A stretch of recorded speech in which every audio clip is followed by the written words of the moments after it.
Então, meus amigos e minhas amigas, estamos chegando praticamente ao fim desse nosso trabalho da peregrinação na Terra Santa nesse período pascal. Estamos com a entrada triunfal de Jesus em Jerusalém.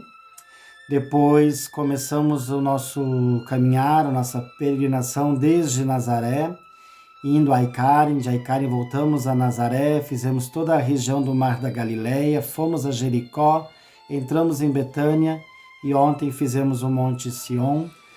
Chegamos no Getsemane, onde Jesus foi traído por Judas e depois foi preso na casa do sumo sacerdote Caifás. Hoje o nosso caminhar vai ser sobre aquilo que ainda temos, de recordação, que é a Via Sacra de Jesus, a Via Dolorosa. Por isso eu vou ilustrar o vídeo em duas partes, uma é agora e a segunda vai ser um pouco mais o caminhar, mas eu vou localizá-lo dentro do mapa agora de Israel. Não só de Israel, mas de sua capital, Jerusalém. Então aqui ontem era o nosso episódio, o cenáculo, o lugar onde Jesus Cristo fez a última ceia. Ele veio para esta região, foi preso aqui no Jardim das Oliveiras, no Getsemane, após Judas ter dado o beijo. Jesus é levado pelos soldados até nessa extremidade aqui, mais ou menos, onde hoje fica a igreja de São Pedro em Galicanto, a casa do sumo sacerdote. Aqui ele passou a noite e depois de horas é levado para esta região, chegando nesta fortaleza chamada hoje para nós é a igreja das Irmãs de Sion, mas era Antônia, onde morava Pôncio Pilatos na época. Aqui era o templo e aqui ficava a fortaleza Antônia, onde morava Pôncio Pilatos. Aqui vai ter a condenação de Jesus. Quem soltareis? Barrabás ou esse que vocês chamam Jesus? Então, daqui até ali, pode ver nessa cúpula azul, é o Santo Sepulcro. Olha, não quero exagerar, mas se der 800 metros é muito, muito. Lembrando que o Santo Sepulcro ficava fora dos muros de Jerusalém na época. Depois, em 1538, o muro foi alterado. Tiraram, inclusive, o Monte Sião de dentro do muro, Então, houve as alterações. Então, é esse pedacinho que eu vou me conter agora nas explicações. E aqui nessa parte onde tem esse jardim, os luteranos, os irmãos evangélicos, ali eles consideram que é o lugar do sepulcro de Jesus, aonde foi colocado Jesus, ok? Então é esse caminho que vamos fazer agora nessa tarde. Vamos lá então. Então aqui nessa outra ilustração mostra como era Jerusalém no tempo de Jesus. Aqui nós temos o templo, a muralha, fortificação, que depois ela foi ampliada em 1538. Então, aqui nós temos do lado externo o Gólgota, que ficaria nessa posição aqui. Onde está esse quadrinho hoje seria o Gólgota. Então, aqui Cristo foi crucificado, pregado, crucificado e morto, fora dos muros da cidade velha de Jerusalém. O templo ali, o muro separa, e era um lugar onde faziam o sacrifício. Aqui tem uma outra pintura, que mostra um pouco melhor. Lá atrás está Jerusalém, o templo, e do lado de fora ficavam os condenados, eram crucificados. Lembrando que passando muitos anos, em 325, depois do Concílio de Nicéia, já o Império Romano ter assumido o cristianismo como religião oficial, nós temos agora uma característica diferente. Santa Helena, ela pede ao filho para ir a Jerusalém e visitar os lugares santos. Então lá vai ser construído a primeira igreja, a Igreja do Santo Sepulcro. Inclusive nessa Igreja do Santo Sepulcro, hoje temos outras igrejas, a Igreja de Adão, a Igreja de Santa Helena e a igreja onde encontraram a cruz. Também dentro desse complexo do Santo Sepulcro nós temos as estações onde Jesus é despido de suas vestes, ele é crucificado, pregado na cruz, morre na cruz, aonde ele desce da cruz e aonde é colocado o seu corpo. Então, num único lugar, tudo isso acontece. Mas, eu ainda lembrando, né, que essa igreja do Santo Sepulcro, ela foi destruída completamente, a igreja que Santa Helena mandou construir no século IV, é destruído em 614 pelos persas. Lembramos que os persas fizeram grandes destruições, preservando somente a igreja da Natividade lá em Belém, porque na fachada, quando chegaram, viram um mosaico onde tinham os reis magos vestidos com roupas persas. Então achavam que era do grupo dos seus. Mas depois que os persas foram derrotados, foi reconstruída a igreja do Santo Sepulcro, mas em 1009 o califa Hakim manda destruir completamente também essa igreja do Santo Sepulcro. Mas em 1149 chegaram os cruzados da Europa e reconstruíram o Santo Sepulcro, e ela continua até hoje, né? O seu formato. Só que em 1555, o único detalhe, foi colocado uma prancha de mármore onde hoje é, pela nossa fé, que foi Cristo colocado no sepulcro. Mas vamos então fazer essa caminhada dolorosa, essa via dolorosa de Jesus, seguindo então desde a condenação até a sua crucificação e morte. Bom, aqui eu já tenho uma foto bem interessante que mostra a aglomeração que acontece hoje, Sexta-feira Santa, né? Aconteceu já em Jerusalém, mas aonde nós, peregrinos, iniciamos a nossa Via Sacra. É uma via normal, uma estrada normal, que hoje dá acesso à escola de Al-Mahriah, que é uma escola muçulmana. E dentro dessa escola muçulmana, nós temos uma igreja, é a igreja da flagelação e da condenação. Então, nesse pátio da igreja, dessa escola, nós temos essa igreja, a igreja que é da coroação de Jesus Cristo. Então, hoje ela pertence aos franciscanos, por mais que ela esteja dentro de uma escola muçulmana, mas essa igreja é da custódia, da responsabilidade dos irmãos franciscanos. Dentro dessa igreja, existe um altar magnífico, belíssimo. Olha só, dentro dessa igreja. Então, aqui nós temos os vitrais que mostram Pilatos lavando as mãos. Aqui nós temos Jesus sendo coroado. E aqui no lado, Barrabás sendo libertado. E aqui em cima nós temos como se fosse um formato de uma grande coroa de espinhos. Aqui inicia propriamente a nossa Via Sacra. Caminhando, não quero exagerar, mas se desse ali 50 passos é muito, nós temos a igreja onde Jesus Cristo, ele recebe a cruz. É no mesmo complexo, né?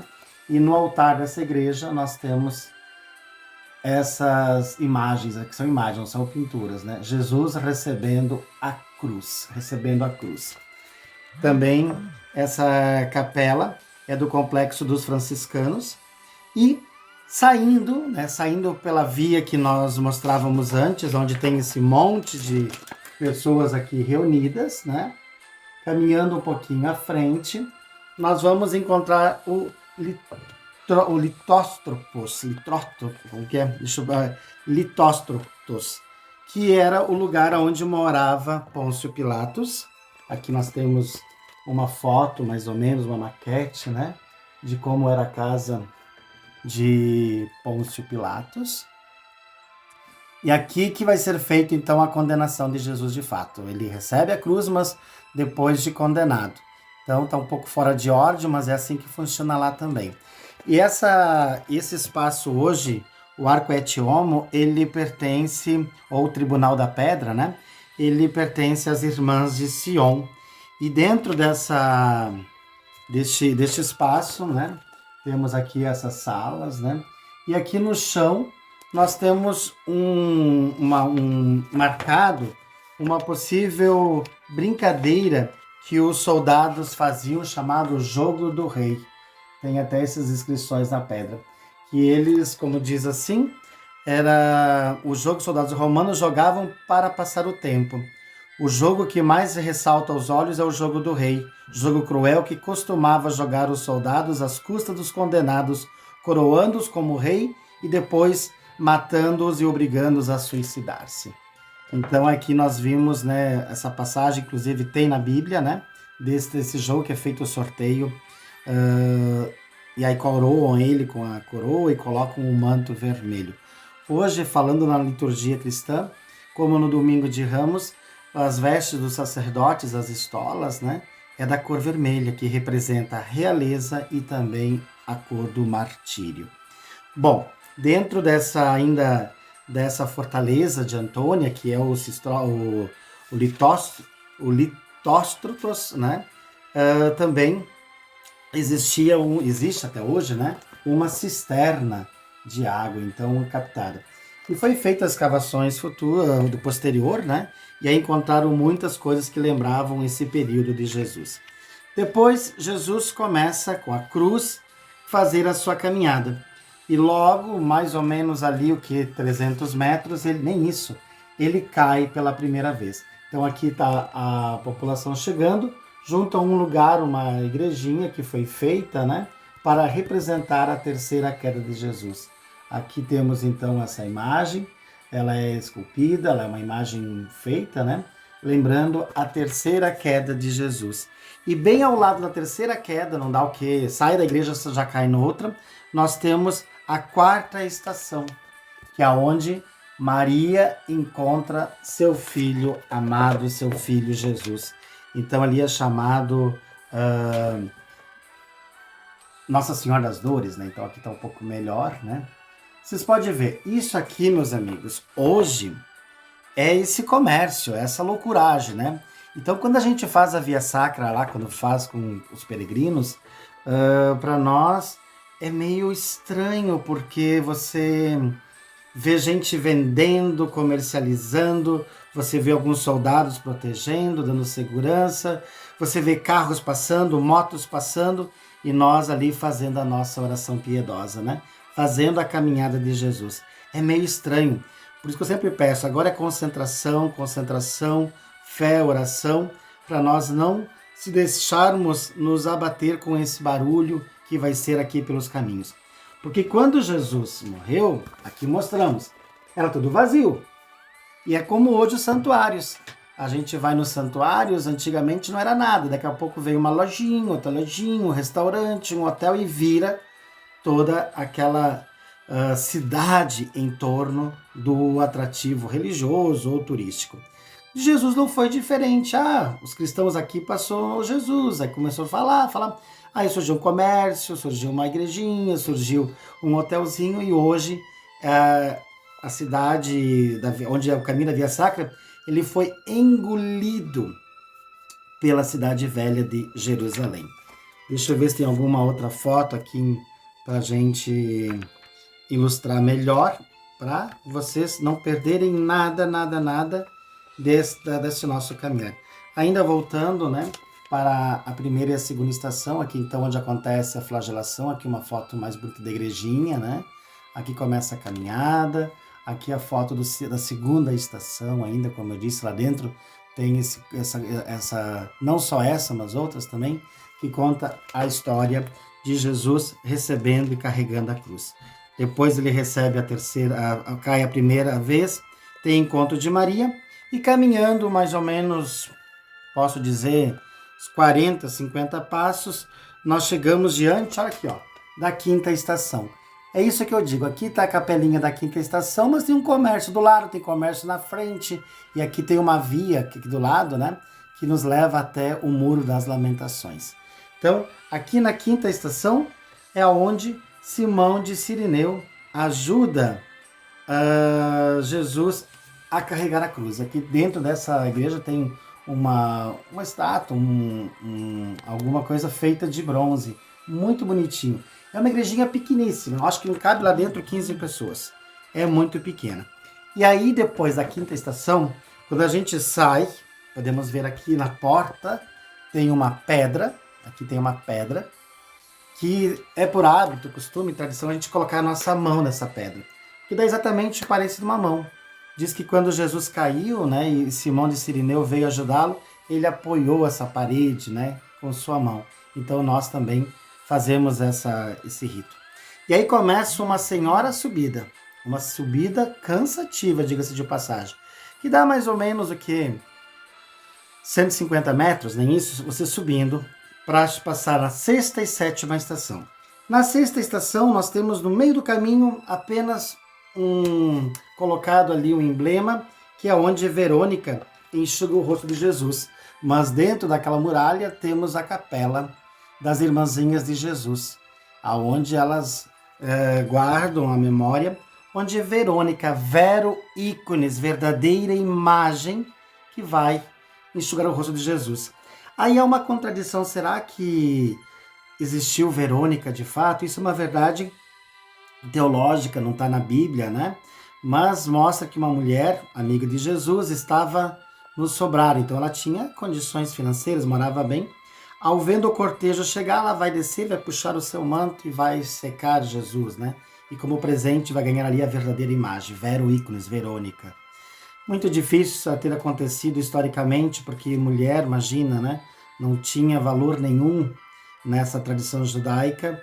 E ao chegar próximo, ela já seria pisoteada, poderia ser até assassinada, né? Pelos próprios soldados. Mas aí é uma verdade teológica, onde Verônica vê o sofrimento, onde nós vemos o sofrimento de Jesus e queremos dar a sua ajuda, a nossa proteção, o nosso alento também. Então, esse já para nós é a sexta estação. Chegando na sétima estação, subindo, aí temos uma outra grande rua, onde passa carro, onde passam pessoas, o comércio é um do ladinho do outro, dos dois lados. Ali tem uma igrejinha, a igrejinha da sétima estação, que é a segunda queda de Jesus. Então a gente entra, faz a nossa oração nessa estação, né?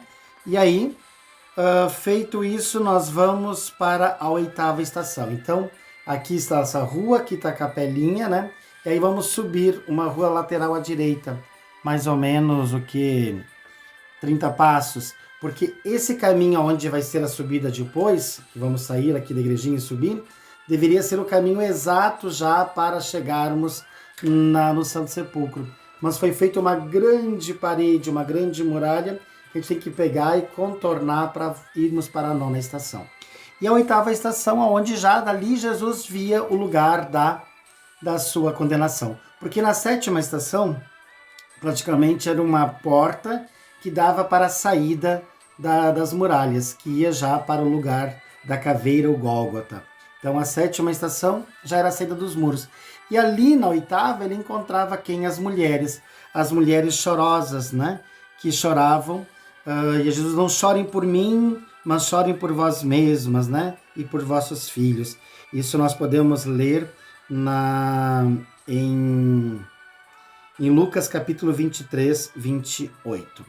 Bom, aí nós temos que descer novamente, fazermos uma senhora volta, subir uma escadinha e chegarmos na nona estação.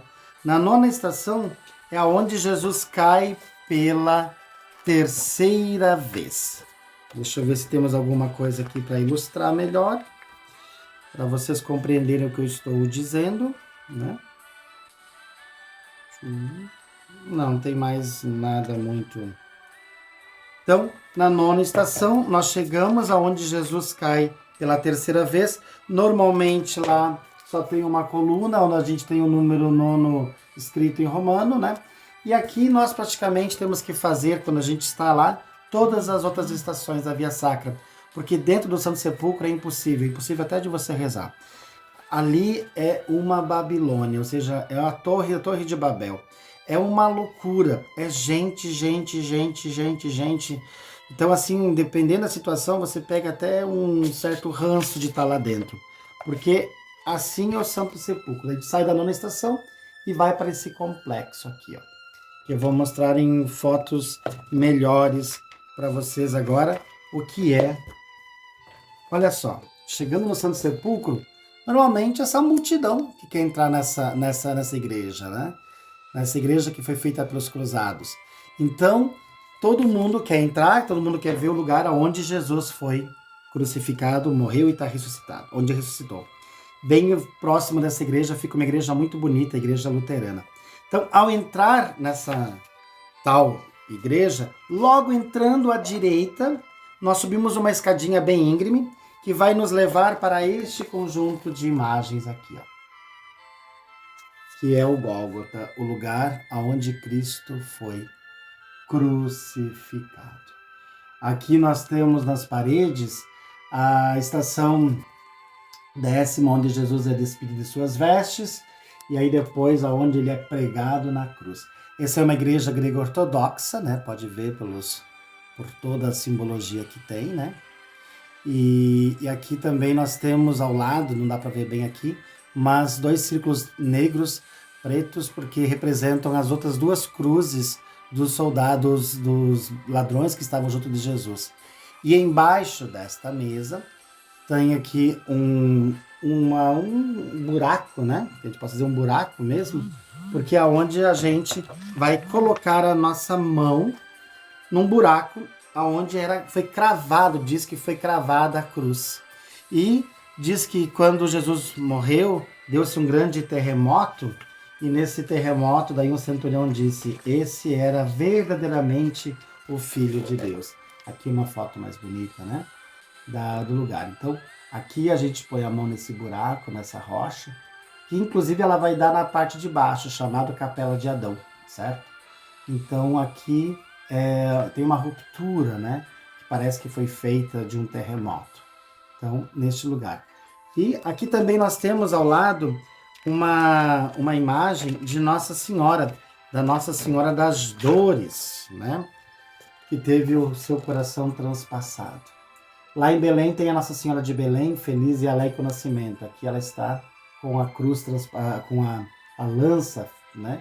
Transpassando o seu lado, onde tem o Cristo morto. Então, é um lugar muito bonito, onde temos essas imagens, esses quadros, né, da Jesus despido da cruz, Jesus pregado na cruz e Jesus morre na cruz. Inclusive, eu acabei de dar uma olhadinha aqui e eu encontrei essa foto, né, de Jesus sendo despido. Bom, depois que Jesus é despido da cruz, eles vão descer uma escadinha, que era um monte, né, onde estava o Calvário, vai descer umas escadinhas, nós descemos uma escadinha e vamos chegar na Pedra da Unção. A Pedra da Unção. Aqui temos uma foto de como é, né? Aqui nessa parte de cima, onde tem aquela luz, ali é o Gólgota. Ali está a cruz, onde Jesus... Inclusive encontraram, através de escavações, um cravo, né, que era usado na crucificação dos soldados, dos ladrões, dos bandidos, né? E aqui então, descendo, né, é colocado Jesus sobre essa pedra, a Pedra da Unção, né? E aqui as pessoas fazem a sua adoração, como podemos ver aqui, né? Porque o suposto lugar onde Jesus foi deixado para ser preparado. E é onde acontece aquela famosa imagem de Pietà, onde Jesus é entregue no colo de sua mãe e assim ela recebe. Então aqui temos a Pedra da Unção também, uma Pedra da Unção, e aqui uma mais bonita inclusive, uma Pedra da Unção, aonde Jesus Cristo foi colocado para ser preparado. E nessa Pedra da Unção, na frente dela, na parede, existem mosaicos, assim, mosaicos que contam toda essa passagem, ó, que é um deles, tudo feito de azulejinhos, mosaicos dourados, pintados, né? Então, feito isso, aqui ainda tem mais uma foto, né, do Gólgota, da pedra que eu disse, não tem um buraco, onde estava a cruz de Jesus. Olha, tudo lindamente, ricamente decorado, conforme as tradições. Nesse Santo Sepulcro nós temos a presença dos latinos, dos cristãos, nós temos também dos gregos ortodoxos, dos armênios e dos coptas. Então essas quatro religiões, essas 4 formas de cristãos que tomam conta do Santo Sepulcro. E isso não é muito fácil não, porque quando você vai trocar uma lâmpada tem que pedir a permissão dos 4 líderes. Então, por isso qualquer coisa que acontece lá dentro é uma dor de cabeça. Colocado na Pedra da Unção, nós chegamos no Santo Sepulcro. Vou pegar uma foto bem aérea agora, para vocês terem uma noção do que é o Santo Sepulcro visto de cima. É uma grande rotunda, olha só, visto de cima. É tudo redondo e aqui embaixo fica o Santo Sepulcro. Bem pequenininho parece. E aqui, meus amigos, para a gente entrar tem que ter uma paciência de horas de espera, muitas vezes 1, 2, 3 horas. Já deu um caso de eu chegar aqui na porta de entrar e o padre que cuidava lá disse, não, já está fechado, voltam amanhã. E não tem berrar, tem que ir embora. No dia seguinte voltamos mais 3 horas de fila. Ah, mas eu estava na porta ontem. O problema é teu, volta para a fila de novo. Então aqui é um problema muitas vezes. Mas é onde a gente vai, né? Onde vai adorar, porque aqui o nosso Senhor ressuscitou. Foi colocado nesse sepulcro, que era um sepulcro novo, pertencia a José de Arimateia. E aqui nesse sepulcro tem uma capelinha interna, antes de chegar lá onde está o corpo de, onde foi colocado o corpo de Jesus, que é a capelinha do anjo. Quando Maria foi lá ungir o corpo de Jesus no primeiro dia da semana, Maria Madalena, o que acontece? O anjo disse, quem vos procureis, já não está mais aí, ele ressuscitou dos mortos. Então é a capelinha do anjo, que é essa aqui, ó, capelinha do anjo. Então a gente entra, tem esse espaço claustrofóbico, né? Depois você se abaixa bem e aqui dentro fica então essa outra imagem, que é a do Santo Sepulcro. Aqui Jesus foi colocado. Essa pedra de mármore foi colocada em 1555, né? Foi bem posterior. Mas, através de pesquisas arqueológicas, foi aqui, então, o lugar que Jesus Cristo foi sepultado, mas ressuscitou. Então, é uma igreja muito bonita. Ela tem, ao todo, se eu não me engano, se a minha memória não me faz fugir agora, que é muita informação, né? Deixa eu ver se eu escrevi isso aqui em algum lugar. Ali nós temos... são 13 lâmpadas para os latinos, 13 para os armênios, 13 para os gregos e 4 para os coptas. Então são as lâmpadas, né? Colocadas como sinal de adoração para Jesus neste lugar. São 44 lâmpadas, né, colocadas. Então, o Santo Sepulcro, dentro dele, então, como eu disse, no lado, como que aqui se fosse, então aqui está o Santo Sepulcro, ao redor temos capelas. Capela de Santa Helena, que mandou construir, a mãe de Constantino, a Capela da Cruz, que a gente desce normalmente, onde existiam várias cruzes, né? E ela, por que esse lugar foi escolhido? Porque ela teve um sonho quando ela esteve em Jerusalém, né? Que ali deveria ser feita a igreja. Mas era uma suposição, imagina 330, 40 anos depois. E aí ela encontrou várias cruzes, lá de seguinte tinha cruzes, e levaram uma pessoa doente e uma pessoa encostou numa das cruzes e se curou. Então aquela era a cruz de Jesus. E pedaço dessa cruz está em Roma, na igreja da Santa Cruz, que fica próximo da igreja de São João de Latrão. Então, ali foi construído a igreja de Santa Helena. E embaixo da Gólgota fica a igreja de Adão, né? Aquele que vem da terra. Então, queridos, hoje é Sexta-feira Santa, dia de oração, de reflexão, dia de jejum. Mas o jejum que Deus aprecia, meus amigos, não é deixar de comer carne hoje. O jejum que Deus aprecia é dar de comer quem está com fome, vestir quem está nu, quem está doente, vai visitar, quem está desamparado, dai o abrigo, né? É esse o jejum que Deus quer. Muitos hoje, na Sexta-feira Santa, é o dia que melhor se come. A gente nunca come peixe e hoje vai fazer os melhores pratos. Então, desde segunda-feira, já pensando qual prato vai ser feito hoje. Então, não esqueçamos, no meio dessa beleza, toda essa riqueza, ressuscitou o nosso Senhor. Então, só para concluir, no lado caminhando, mais ou menos, agora sim daria não quero exagerar, mas quase uns 800, 900 metros, saindo pelo portão de Damasco, nós temos o Jardim da Tumba. É um jardim, é um lugar onde os evangélicos, eles têm como lugar aonde Jesus Cristo foi colocado, né? Aonde ele foi sepultado, certo? Queridos amigos, eu quero agradecer a todos e a todas. Esse vídeo foi um pouco maior, mas eram muitas imagens. e quero agradecer a cada um, a cada uma, por ter caminhado comigo nessa semana. Se gostou, como sempre, deixa o seu like aí, compartilhe esses vídeos, compartilhe essa mensagem que foi feita com muito carinho. É como se eu estivesse falando com a minha avó, com a minha mãe, com os meus amigos, e fiz uma viagem e trouxe um álbum de fotos mostrando para eles. Sem muitos recursos, apenas com a minha boa vontade, e peço desculpa de tomar o tempo de vocês. Compartilhe, não esqueça de me seguir, porque vai ter muitos vídeos pela frente, e que Deus esteja no comando de todos.